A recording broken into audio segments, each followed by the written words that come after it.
Hello guys, welcome back to my new video. मेरा नाम है शिवम और आज हम इस वीडियो में सीखने वाले हैं एम एस वर्ड के होम टैब को। तो चलिए चलते हैं अपनी डेस्कटॉप स्क्रीन पर और समझते हैं एम एस वर्ड के होम टैब को। चलिए चलते हैं एम एस वर्ड के होम टैब पर। गाइस, अब हम एम एस वर्ड के होम टैब पर आ गए हैं, तो चलिए वीडियो शुरू करते हैं और हम समझते हैं सबसे स्टार्टिंग से एम एस वर्ड के एक एक बार को समझते हैं। तो जैसा कि हम लोग एम एस वर्ड के होम टैब पर आ गए हैं, ये है एम एस वर्ड, जिसको माइक्रोसॉफ्ट वर्ड भी बोलते हैं, जिसको माइक्रोसॉफ्ट ऑफिस के ग्रुप में से एक यानी कि एम एस वर्ड बोलते हैं। एम एस वर्ड के बाद आता है पावर पॉइंट यानी कि एम एस पावर पॉइंट, फिर आता है एम एस एक्सेल, इसके बाद कई सारे और सॉफ्टवेयर आते हैं इसके एम एस ऑफिस के अंडर। ठीक है, तो आज हम एम एस वर्ड के होम टैब को समझने वाले हैं इस वीडियो में। ठीक है, तो ये हमारा एम एस वर्ड का एम एस वर्ड है।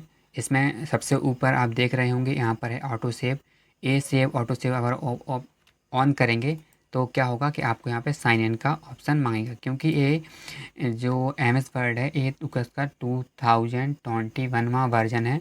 ठीक है, इसमें इसलिए ये ऑनलाइन भी अब वर्क करने लगा है, क्योंकि ये नए वर्जन है 2021 का। ठीक है, इसके बाद आप देख रहे होंगे कि ये वाला जो लाइन है हमारी, इसको हम लोग बोलते हैं क्विक एक्सेस टूल बार। क्या बोलते हैं? Quick access tool bar. इसको मैं आगे जब आप वीडियोस आएंगे तब मैं इसका यूज बताऊंगा। यहाँ पर इसका कोई यूज नहीं है, क्योंकि यहाँ पर जो भी हम लोगों ने लिए हुए हैं, जो टैब लिए हुए हैं, वो यहाँ पर भी शो कर रहे हैं। ठीक है, तो इनको कैसे लेते हैं इनको हम लोग आगे सीखेंगे, क्योंकि हम आगे इनका यूज करेंगे। यहाँ पर इसका होम टैब में कोई ज़्यादा यूज होता नहीं है। ठीक है, इसके बाद आप देख रहे हैं, इसको बोलते हैं टाइटल बार। इसके बाद आता है सर्च बार, और इसके बाद आता है मिनिमाइज और मैक्सिमाइज और क्लोज टैब। मिनिमाइज से मतलब होता है कि आपका मिनिमाइज हो जाता है, यानी कि छुप जाता है। जैसे कि आप देख रहे हैं, ये छुप गया है।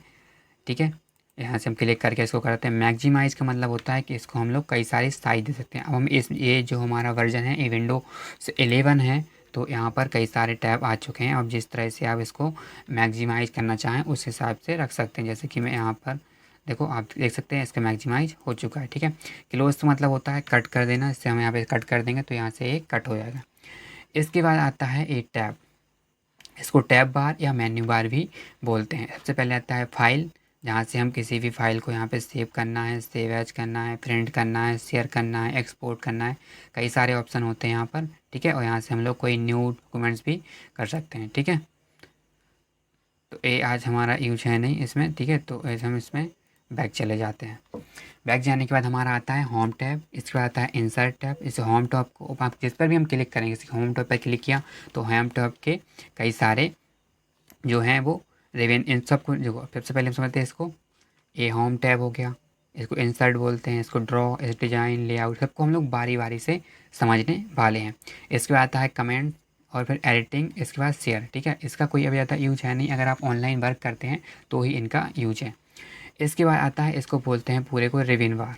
क्या बोलते हैं? रिवीन बार, जिसमें क्लिप बोर्ड आता है। क्लिप बोर्ड में कई सारे ऑप्शन होते हैं। इसके बाद फॉन्ट आता है, फिर पैराग्राफ आता है, फिर स्टाइल्स आता है, फिर एडिटिंग आता है और ऐड आइकन आता है। ठीक है, तो इन सभी को हम वन बाई वन समझेंगे। पहले हम लोग सभी को पहले हम लोग बेसिक समझ लें इसका। ठीक है, इसको बोलते हैं, जो यहाँ पर आप बोल रहे हैं, यहाँ इसको बोलते हैं हॉरिजॉन्टल वार। क्या बोलते हैं? हॉरिजॉन्टल वार, यानी कि हॉरिजॉन्टल रूलर।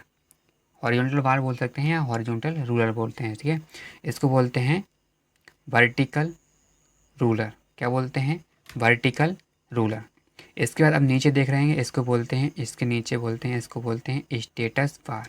ठीक है, ये तो हमारे लैपटॉप मतलब यानी कि डेस्कटॉप का ही नीचे का वर्जन है। इसके नीचे आप देख रहे हैं, यहाँ पर पेज वन लिखा है, वर्ड लिखा है, इंग्लिश लिखा है। ठीक है, तो इसको बोलते हैं स्टेटस बार। हम जितने भी यहाँ पर वर्ड लिखेंगे, जैसे कि हम यहाँ पर लिखें कुछ भी लिखें, आई एम गुड, तो आप यहाँ पर देख सकते हैं, यहाँ पर वर्ड काउंट हो गए हैं कि यहाँ पर कितने वर्ड लिखे हैं। तो इसको बोलते हैं स्टेटस बार। इसको बोलते हैं पेज बार, जिसको हम पेज को किस तरह से देखना है इसको हम पेज बार बोलते हैं।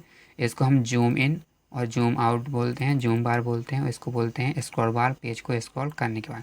ठीक है, और ये जो वाइट वाइट दिख रहा है, इसको बोलते हैं हम पेज, जिस पे हम लोग काम कर सकते हैं। ठीक है, तो मैं इसको डिलीट कर देता हूँ और अब यहाँ से जूम पेज को बड़ा कर लेते हैं। ठीक है, अब हम सबसे पहले समझते हैं होम टैब के क्लिप बोर्ड बार को। ठीक है, क्लिप बोर्ड बार में जैसे कि हम लोग यहाँ पर कोई टेक्स्ट लिख लेते हैं, मैं यहाँ पर शॉर्टकट का यूज करूँगा क्योंकि आपको समझाना है। तो यहाँ पर equals इसको कट कर देता हूँ मैं, ठीक है। अभी मैं यहाँ पर शॉर्टकट ले लेता हूँ, क्योंकि आपको यहाँ पे समझाना है तो एक एक करके टाइप करने में बहुत टाइम लग जाएगा, इसलिए मैं आपको शॉर्टकट से डॉक्यूमेंट्स, अगर आप शॉर्टकट लेना चाहते हैं तो आपको लिखना पड़ेगा इक्वल RAND, फिर कोष्टक से बंद करना पड़ेगा, छोटा कोष्टक बड़ा कोष्टक, और क्या करना होगा, इंटर करना होगा, तो इसके आपका पैराग्राफ लिख कर आ जाएगा, ठीक है।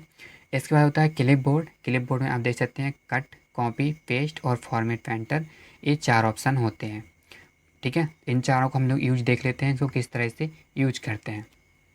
देखो आप देख सकते हैं कि अभी कट और कॉपी का जो हमारा ऑप्शन है ये हाईलाइट नहीं है। हाईलाइट क्यों नहीं है, क्योंकि ये हमने सेलेक्ट नहीं किया। जब हम इसको सेलेक्ट करेंगे, यहाँ से सेलेक्ट करने के लिए आपको क्या करना होता है, कहीं पर जहाँ से जो भी आपको सेंटेंस या पैराग्राफ सेलेक्ट करना होता है वहाँ पर क्लिक करना होता है। फिर आपको माउस के लेफ़्ट बटन को प्रेस करके उसको माउस को मतलब सर्कल को मतलब खिसकाना होता है, ये समझो खिसकाना होता है माउस को। आप खिसकाओगे तो जितना खिसकाते जाओगे उतना आपका क्या होता जाएगा, हाईलाइट हो जाएगा, यानी कि उतना चीज़ कॉपी या कट जब जो करना चाहोगे वो वहाँ से कर सकते हो। मैंने इसने को क्या किया, सिलेक्ट कर लिया, सिलेक्ट कर लिया इतने ऑप्शन को। अब आप देख सकते हैं कट और कॉपी का ऑप्शन खुल गया है। तो यहाँ से अगर मैं इसको कट करूँगा, कट का मतलब होता है कि एक जगह से कट हो जाएगा और जहाँ पर हम पेस्ट करेंगे वहाँ पर चला जाएगा, यानी कि एक कोई भी वस्तु एक जगह से उठाकर दूसरी जगह पर रख देना, उसको बोलते हैं कट। और कॉपी बोलते हैं कैसे, कॉपी का मतलब होता है कोई वस्तु को एक जगह से दूसरी जगह पर रखना, पर जो वस्तु हमने उठाई है वो वहाँ पर भी रहेगी और उसकी एक डुप्लीकेट बनकर दूसरी जगह पर भी रख जाएगी। अगर हम इसको कट करेंगे तो आप देख सकते हैं कि वो वाला हमारा सेंटेंस चला गया है, ठीक है। अब हम इसको चाहें, जैसे कि मैं इस थीम के आगे इसको एंटर करता हूँ और यहाँ पर मैं क्या करता हूँ, पेस्ट कर देता हूँ, तो आप देख सकते हैं वो सेंटेंस वहाँ से उठ के यहाँ पर आ गया है, ठीक है। अब हमने वही सेंटेंस वही फिर से कर दिया है उसको, इससे कैसे कर दिया, अंडू करके, ठीक है। अब मैं करता हूँ कॉपी, ठीक है, मैंने इसको कॉपी कर लिया। अब मैं इसको थीम के आगे रखना चाहता हूँ, तो देखो आप देख सकते हैं कि वो कॉपी हो चुका है। ये कॉपी आपको कहीं दिखेगा नहीं, बस ये कॉपी हो चुका है, ठीक है। इसके बाद अगर मैं यहाँ पर पेस्ट करता हूँ, मैं यहाँ पर जाता हूँ और पेस्ट पर क्लिक कर देता हूँ, तो वो ऑप्शन यहाँ पर पेस्ट हो गया है, ठीक है। तो इस तरह से हम लोग कट, कॉपी और पेस्ट का यूज़ करते हैं। अगर हम चाहते हैं कि हमारा जैसे कि ए वाला पूरा पैराग्राफ है, इसको हम कॉपी करके पेस्ट करना चाहते हैं लेकिन इमेज फॉर्म में। अभी ये कैसा होता है, टेक्स्ट फॉर्म में कॉपी होता है और पेस्ट होता है, पर हम चाहते हैं इसको इमेज फॉर्म में किस तरह से पेस्ट करें। तो हम जैसे करेंगे, इसको इस तरह से कट करेंगे। अगर हम यहाँ पर इससे हटाना चाहते हैं, ठीक है, तो इसको हम कट करेंगे, तो हम इसको कट कर लेंगे और यहीं पर हम क्या करते हैं, एंटर करते हैं और यहीं पर इसको पेस्ट करते हैं, लेकिन इमेज फॉर्म में। इमेज फॉर्म में किस तरह से होता है, इसको हम देख लेते हो। ये पेस्ट का ऑप्शन है, इस पर आप देख सकते हो छोटा सा सर्कल बना हुआ है, इस पर हम क्लिक करेंगे और यहाँ पर लिखा है ना, यहाँ पर पेस्ट स्पेशल, स्पेशल तरीके से पेस्ट करने के लिए इस पर क्लिक करेंगे और यहाँ पर लिखा है पिक्चर, पिक्चर पे क्लिक कर देंगे और पिक्चर इन्हेंस क्या लिखा है, मेटा फाइल, ठीक है। तो इसको ओके कर देंगे। तो अब आप देख सकते हो जो हमारा सेंट वो पैराग्राफ था वो वहाँ पर पेस्ट हो चुका है, जहाँ से हम लोग उसको कट किया था। लेकिन अब ऐसा क्या होगा, यहाँ पर देखो हम जहाँ पर क्लिक कर रहे हैं वहाँ पर क्लिक हो रहा है ना, लेकिन इसमें हम क्लिक करेंगे तो ये पूरा सिलेक्ट होगा, क्योंकि ये इमेज फॉर्म में अब बन चुका है, इसलिए ये पूरा ही सिलेक्ट होगा। आप देख सकते हो कि इसको हम पूरा कर रहे हैं तो ये पूरा ही घूम रहा है, क्योंकि ये इमेज बन चुका है। जिस तरह से हम इसको घुमाएंगे उस तरह से घूमेगा, ठीक है। फॉर्मेट पेंटर क्या यूज है, इसको हम आगे समझेंगे। अभी इसको हम लोग पहले फ़ॉन्ट समझ लें, इसके बाद ही हम किसको फॉर्मेट पेंटर को समझें, क्योंकि इसका यूज, फॉर्मेट पेंटर का यूज फ़ॉन्ट के बाद ही यूज करते हैं और बाकी ऐसे कुछ यूज होता नहीं है इसका, ठीक है। पर आगे बहुत यूज है इसका, ठीक है। तो आपको इतना समझ में आया। मैं इसके सभी के अभी शॉर्टकट नहीं बता रहा हूँ, शॉर्टकट आपके कोई नेक्स्ट वीडियो लाऊंगा ना, उसमें मैं ये सभी शॉर्टकट को कवर कर लूँगा, ठीक है। तो इसमें मैं शॉर्टकट्स को नहीं बताने वाला, ठीक है। आगे जब नया वीडियो आएगा तो उसमें हम शॉर्टकट को समझेंगे, ठीक है। इसके बाद जैसे कि हमारा ये पैराग्राफ है, इतना हम लोगों ने पैराग्राफ लिखा। हम चाहते हैं कि इसकी जो स्टाइल है हम उसको चेंज करना चाहते हैं, यानी कि उसकी फ़ॉन्ट को चेंज करना चाहते हैं। तो हम इसको सिलेक्ट करेंगे, सिलेक्ट हम आगे और पीछे कहीं से भी कर सकते हैं, ठीक है। तो हम इसको सिलेक्ट किया हमने यहाँ से और इसको यहाँ से सिलेक्ट कर लिया। सिलेक्ट करने के बाद आप देख सकते हैं यहाँ पे कई सारी फ़ॉन्ट्स दी हुई हैं, आप जो भी फ़ॉन्ट्स का यूज़ करना चाहें कर सकते हैं। जैसे कि मैं इस तरह की फ़ॉन्ट को यूज़ करता हूँ और क्लिक कर देता हूँ, तो आप देख सकते हैं कि वो फ़ॉन्ट हमारी वहाँ पर अप्लाई हो गई है, ठीक है। तो इस तरह से हम किसी भी फ़ॉन्ट का यूज कर सकते हैं। यहाँ पर आपको कई सारी फ़ॉन्ट्स दी गई हैं, आप जिस फ़ॉन्ट का यूज करना चाहें कर सकते हैं। इसके बाद नेक्स्ट ऑप्शन आता है साइज़ का, कि हमें अपनी फ़ॉन्ट का क्या साइज़ रखना है।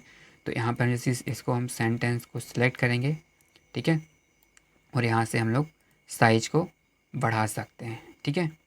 जितना हम इंक्रीज करना चाहें इंक्रीज कर सकते हैं। जैसे हम 36 रख लेते हैं, तो आप देख सकते हैं उसकी साइज़ 36 हो गई है, ठीक है। अगर हम इसको सिलेक्ट करेंगे, अगर हम यहाँ से पर्टिकुलर सीधे हम लोग नहीं देखना चाहते, सीधे हम लोग साइज नहीं देना चाहते, तो हम लोग यहाँ से बोल सकते हैं साइड में, आप देख सकते हैं यहाँ पर साइज़ को बढ़ा सकते हैं और साइज़ को घटा सकते हैं। यहाँ पर आप देख सकते हैं इंक्रीज फॉन्ट साइज और डिक्रीज फॉन्ट साइज, यहाँ से हम डिक्रीज कर सकते हैं और यहाँ से इंक्रीज कर सकते हैं। अगर हम यहाँ से डायरेक्ट नहीं करना चाहते तो हम यहाँ से डिक्रीज और इंक्रीज कर सकते हैं, ठीक है। यहाँ से अगर हम लोग इंक्रीज करेंगे तो 2 पॉइंट इंक्रीज होगी, यानी कि 22, फिर 24, फिर 26, फिर 28, फिर 30, और ऐसे ही हम इसको डिक्रीज करेंगे तो 2 के मतलब 2 के फॉर्म में ये डिक्रीज होती जाएगी, ठीक है। इसके बाद होता है सेंटेंस टाइप। ये वाला ऑप्शन है, इसको बोलते हैं सेंटेंस टाइप। सेंटेंस टाइप कैसे होता है, जैसे कि हमारा कोई भी सेंटेंस लिखते हैं तो पहला अक्षर उसका क्या होता है, कैपिटल होता है, ठीक है। तो यहाँ पर हम लोग ज़रूरी नहीं है कि हम उसी टाइप से उसको रखें, हम जिस टाइप से उसको रखना चाहें रख सकते हैं। जैसे कि मैं इस पैराग्राफ है तो मैं सेंटेंस टाइप में जाता हूँ, इस पर क्लिक करता हूँ, तो यहाँ पर आप देख सकते हैं कई सारे सेंटेंस टाइप खुल गए हैं। पहला है सेंटेंस टाइप, यानी कि सेंटेंस का पहला अक्षर कैपिटल होगा और बाकी स्मॉल होंगे। दूसरा है लोअर केस, यानी कि सारे स्मॉल होंगे। और तीसरा है अपर केस। अपर केस यानी कि सारे जो पैराग्राफ है या जितना भी डॉक्यूमेंट बना रहे हैं वो सारे कैपिटल होंगे। नेक्स्ट है चौथा नंबर है कैपिटलाइज ईच वर्ड, यानी कि प्रत्येक वर्ड का पहला अक्षर कैपिटल होगा, ठीक है। इसके बाद है नीचे पांचवा वाला, उसको बोलते हैं टॉगल केस, यानी कि प्रत्येक वर्ड का पहला अक्षर जो होगा वो स्मॉल होगा और बाकी सारे कैपिटल होंगे। इन सबको हम एग्जांपल से समझते हैं, ठीक है। जैसे कि अभी आप देख सकते हो डिफ़ॉल्ट होता है सेंटेंस टाइप का, डिफ़ॉल्ट होता है। इसके बाद आता है नेक्स्ट होता है लोअर केस। जैसा कि आप देख सकते हैं लोअर केस कर दिया है, तो आप देख सकते हैं कि इसमें कोई भी कैपिटल नहीं है, सारे स्मॉल हैं, ठीक है। अब हम इसको सिलेक्ट करते हैं और क्या करते हैं, इसको कर देते हैं अपर केस। अपर केस किया तो आप देख सकते हैं कि सारे हमारे जो वर्ड हैं वो कैपिटल हो गए हैं, ठीक है। इसके बाद हमारा नेक्स्ट आता है कैपिटल ईच वर्ड। तो प्रत्येक वर्ड का कैपिटल पहला वर्ड हो गया वो कैपिटल हो गया। इसके बाद आता है टॉगल केस, इसको बोलते हैं क्या, टॉगल केस। इसके पहला अक्षर क्या क्या हो गया, स्मॉल हो गया और बाकी कैपिटल हो गए, ठीक है। ए इसका यूज होता है, ए है क्या है, इसको इरेजर बोलते हैं, क्लियर ऑल फॉर्मेटिंग। इसको हम थोड़ा इसके बाद जब यूज करेंगे इनको नीचे वालों को तब हम इसको समझेंगे, ठीक है। ठीक है, इसके बाद आता है हमारा बोल्ड ऑप्शन, ठीक है। इसका शॉर्टकट कंट्रोल+B होता है, पर इसको हम लोग एक सेपरेट वीडियो में सभी शॉर्टकट को कवर करेंगे, ठीक है। तो जैसे कि हमारा ए वर्ड है सो का सो, ठीक है। तो हम इसको क्या करना चाहते हैं, बोल्ड करना चाहते हैं, ठीक है। तो इस पर हम क्लिक करेंगे, मतलब इसको सेलेक्ट किया हम लोगों ने, या तो हमारी कुछ विंडो यहाँ पर ओपन आ गई, चाहे तो हम यहाँ से भी कर सकते हैं, पर यहाँ से हम लोग अभी यहाँ से सीख रहे हैं तो यहाँ से ही करना सीखेंगे। तो बोल्ड कर दिया हमने, तो आप देख सकते हैं कि ए वाले जो हमारा पैराग्राफ है इसमें जो सो वर्ड है वो काफ़ी ज़्यादा हाईलाइट यानी कि डार्क दिख रहा है, ठीक है। तो ए वर्ड होता ए यूज होता है बोल्ड का, ठीक है। और इसके बाद आता है इटैलिक। इटैलिक मतलब होता है कोई भी वर्ड अगर हम लिखें तो वो तिरछा हो जाए, थोड़ा सा तिरछा। जैसे कि हम इस वाले पूरे पैराग्राफ को ले लेते हैं और हम इस पर इटैलिक को यूज़ कर देते हैं, तो आप देख सकते हैं कि जो हमारे पूरा पैराग्राफ है उसके जो सेंटेंस हैं वो थोड़ा इटैलिक हो गए हैं, यानी कि वो थोड़ा तिरछे यूज हो रहे हैं, ठीक है। इसके बाद आता है अंडरलाइन। जैसे कि हमें किसी भी सेंटेंस या किसी भी पैराग्राफ या किसी भी वर्ड में अंडरलाइन डालनी है, या उसको अंडरलाइन डालनी है, या यू मतलब उसको हाईलाइट करने के लिए अंडरलाइन डालनी है, तो उसको हम लोग अंडरलाइन के टैब से यूज कर सकते हैं। जैसे कि ये वाला सेंटेंस है, मैं इसको अंडरलाइन करना चाहता हूँ, यू वांट टू ऐड से लेकर यहाँ तक। तो यहाँ से अगर हम ऑनलाइन पर क्लिक करेंगे तो ये नॉर्मल अंडरलाइन आ गई जो बेसिकली यूज होती है। पर अगर हमें इसमें डिफरेंट टाइप की अंडरलाइन को यूज करना है तो यहाँ पर आप देख सकते हैं एक एरो का मार्क बना हुआ है, इस पर अगर हम क्लिक करेंगे तो आप देख सकते हैं डिफरेंट टाइप की अंडरलाइन है, ठीक है। तो हम जिस टाइप की अंडरलाइन का यूज़ करना चाहते हैं हमें इस पर क्लिक कर दिया तो उस टाइप की अंडरलाइन हो गई। एक बात और है, आप अंडरलाइन पे किसी भी कलर को कर सकते हैं। तो इसको सेलेक्ट करता हूँ और अंडरलाइन के कलर को भी यहाँ से हम लोग चेंज कर सकते हैं। जैसे कि मैं अंडरलाइन का कलर रेड रख लेता हूँ, तो आप देख सकते हैं कि अंडरलाइन का कलर जो है वो रेड हो चुका है, ठीक है। इसके बाद आता है इसको बोलते हैं स्ट्राइक थ्रो। क्या बोलते हैं? Strike throw. इसका यूज तब होता है जैसे कि कोई पैराग्राफ हमने लिखा और उसमें कोई सेंटेंस एक्स्ट्रा लिख दिया पर हम उसको डिलीट नहीं कर सकते। अगर हमने डिलीट किया तो उसका स्ट्रक्चर जो पूरा है वो मतलब बिगड़ जाएगा। तो उस टाइप में हम वहाँ पर स्ट्राइक थ्रो का यूज़ कर सकते हैं। जैसे कि ये हमारा पूरा पैराग्राफ है, ये वाला। तो इसमें हम लोग क्या करते हैं, हमने जैसे समझे मतलब एक सपोज़ करते हैं कि हमने चूज़ को हमने यहाँ पर जो लिखा हुआ है इसको हमने गलत लिख दिया, तो हम इसको स्ट्राइक थ्रो को यूज कर देंगे। तो बेसिकली क्या होगा कि इसमें एक लाइन डाल दी जाएगी जिससे ये समझ में आएगा कि ये रॉन्ग है, इसको कट लगा दिया गया है। ठीक है, तो ये इसका मतलब होता है स्ट्राइक थ्रो का यूज होता है। ठीक है, इसके बाद होता है क्या होता है, जैसे कि हमें कोई नंबर लिखना है। ठीक है, मैं इसको अनट्रायली हटा लेता हूँ। जैसे कि हमें कोई नंबर लिखना है, क्या नंबर हो सकता है, जैसे कि हमें कोई पावर लिखना है, 12 की पावर 12 लिखना है या 13 लिखना है। तो इसको हम कैसे लिख सकते हैं यहाँ पर? जैसे मैंने यहाँ पर लिखा 11। ठीक है, अब मुझे 11 की पावर 12 लिखना है, तो इसे कैसे कर सकते हैं? इसको तो हम लोग ऊपर कर सकते हैं, इसको बोलते हैं सबस्क्रिप्ट। ठीक है, क्या बोलते हैं? सबस्क्रिप्ट। वो तो कभी कभी क्या होता है कि कोई अगर राइटर होता है तो कोई एक बुक्स लिखता है। ठीक है, तो उसमें वो क्या करता है, लास्ट में अपना नाम डाल देता है। ठीक है, तो उसको हम लोग क्या बोलते हैं? सबस्क्रिप्ट बोलते हैं। ठीक है, क्या बोलते हैं? सबस्क्रिप्ट बोलते हैं। जैसे कि मैंने यहाँ पर ये मैंने पैराग्राफ लिखा है, अब मैं इसमें क्या चाहता हूँ, मैं इसको अंडरलाइन डाल देता हूँ। मैं इसमें अपना नाम देना चाहता हूँ। अगर मैं इसी में अपना नाम दूंगा तो ऐसे मैं यहाँ पर नाम लिखूँ अपना, तो आप देख सकते हैं कि ऐसा लग रहा है कि जैसे कि उसी पैराग्राफ का हिस्सा है, पर मुझे पैराग्राफ से अलग दिखाना है उसको। तो मैं इसको क्या करूँगा, सबस्क्रिप्ट का यूज़ कर दूँगा। मैं सबस्क्रिप्ट पर क्लिक कर दूँगा। अब मैं यहाँ पर शिवम लिख दूँगा, तो आप देख रहे हैं कि वो थोड़ा सा साइज़ में छोटा हो गया है। ठीक है, तो जिससे कि ये लगेगा नहीं कि ये क्या है, उसका पैराग्राफ का हिस्सा है। ठीक है, तो ये यूज होता है सबस्क्रिप्ट का। ठीक है, नेक्स्ट हमारा ऑप्शन क्या है, उसको वाला हमारा ऑप्शन है, उसको बोलते हैं सुपर स्क्रिप्ट। क्या बोलते हैं? Super script. इसका क्या यूज होता है, जैसे कि हमें इसमें कोई पावर चढ़ानी है। ठीक है, तो हम सुपर स्क्रिप्ट पर क्लिक करेंगे और इस पर पावर चढ़ा देंगे। ठीक है, तो इस तरह से हम सुपर स्क्रिप्ट का यूज कर सकते हैं। इसके बाद हम थोड़ा स्पेस दिया हमने और यहाँ पे सुपर स्क्रिप्ट को हटा दिया, जिससे कि हमारा फिर से वही नॉर्मल हो गया। जैसे कि हम कुछ भी लिखेंगे तो वो नॉर्मल जाएगा। ठीक है, तो इस तरह से हम किसी भी वर्ड पर, किसी भी नंबर पर उस पर सबस्क्रिप्ट यानी कि क्या बोलते हैं, स्क्वायर को चढ़ा सकते हैं। ठीक है, इसके बाद आता है जी, क्या बोलते हैं इसको, टेक्स्ट इफेक्ट बोलते हैं या टाइपोग्राफी बोल सकते हैं, आप जो भी समझना चाहें, जिस तरह से आप इसको रखना चाहें। जैसे कि मैं यहाँ पर कोई नाम लिखता हूँ, अमन लिख दिया मैंने। ठीक है, इसको मैं कैपिटल नहीं, अमन लिख दिया मैंने।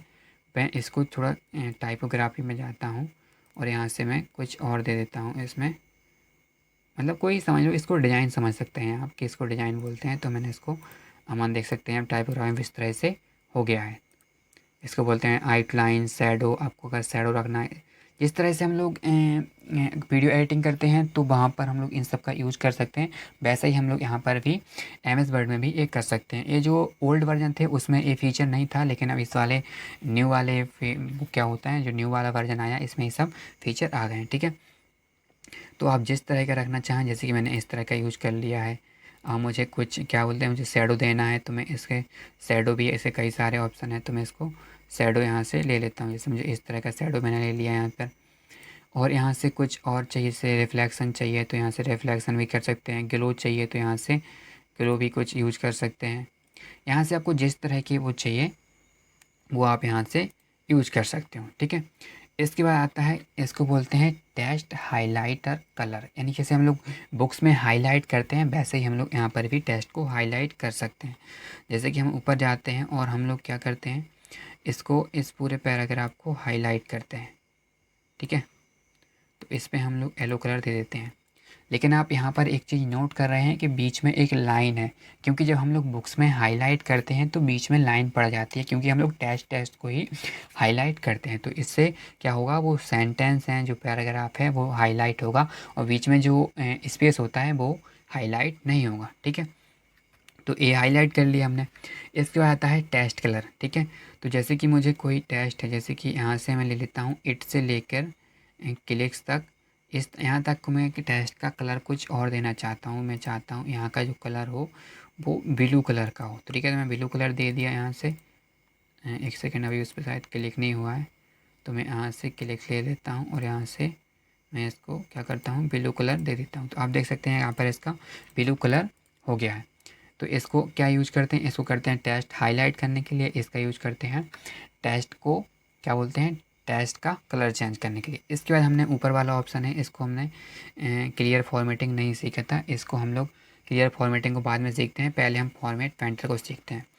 तो अगर जैसे कि हमने इसमें जो सब यूज किया, जैसे कि अंडरलाइन यूज किया, टेस्ट कलर यूज किया, हाईलाइट कलर यूज किया और बोल्ड कलर यूज किया, ठीक है। पर इसमें जो है ना वो इटैलिक और बोल्ड, वो यहाँ पर जो यूज किया है वो हम लोग अगर फॉर्मेट पेंटर से कॉपी करेंगे तो वो कॉपी नहीं होगा। क्यों नहीं होगा, क्योंकि यहाँ पर जो सेंटेंस दिया है ज़रूरी थोड़ी ना है कि वो दूसरे वाले सेंटेंस में हो। यहाँ पर हम जो कलर करेंगे, अगर मैं इस पूरे का कलर, अगर मैं इस पूरे पैराग्राफ का कलर ब्लू कर दूँ, ठीक है, अगर मैं इससे पूरा पूरा ब्लू कर दूँ, अब मैं चाहूँ कि जो मैं इसमें पूरा मैं इसको क्या कर देता हूँ, पूरा ही बोल्ड कर देता हूँ, पूरा इटैलिक कर देता हूँ, पूरे में अंडरलाइन कर देता हूँ, ठीक है। अब ये हम लोग इसको हम क्या करते हैं, इसको हमने पूरे को सेलेक्ट किया, सेलेक्ट कर लिया। इसके बाद हम इसको फॉर्मेट पेन पर क्लिक करेंगे। अब आप देख सकते हैं एक ब्रुश बना हुआ आ रहा है हमारे कर्सर के साथ में। अब हम चाहते हैं जो हमने इस वाले पैराग्राफ में यूज किया है, जो भी फॉर्मेटिंग हमने इस वाले पैराग्राफ में यूज किया है वो हम नीचे वाले में भी यूज करें। तो उसको हम यहाँ से लेकर इसको ऐसे सिलेक्ट कर देंगे और कुछ नहीं करना है। तो जैसे ही हमारी जो ऊपर हमारे जो सब हमने यूज किया है, जो भी फॉर्मेटिंग यूज की है वो हमारे नीचे वाले पैराग्राफ में भी यूज हो जाएगी, ठीक है। अब हम चाहते हैं कि जो हमने इस वाले पैराग्राफ में ये सब कुछ यूज किया है, इसको हम लोग क्या करना चाहते हैं, इसको हम लोग इरेज करना चाहते हैं, यानी कि मिटाना चाहते हैं, वैसा ही चाहते हैं जैसे नॉर्मल पहले था, ठीक है। तो यहाँ से हम लोग इरेज पर क्लिक कर देंगे, तो जैसा हमारा पहले था ज्यों का त्यों हो जाएगा। हाईलाइट, बस एक आपको ध्यान रखना है कि जो हाईलाइट कलर होता है वो रिमूव नहीं होता है, ठीक है। तो आपको हाईलाइट को रिमूव करने के लिए हाईलाइट में ही जाकर नो कलर करना पड़ेगा, बाकी सारी जितनी फॉर्मेटिंग होगी वो यहाँ से आपकी रिमूव हो जाएगी।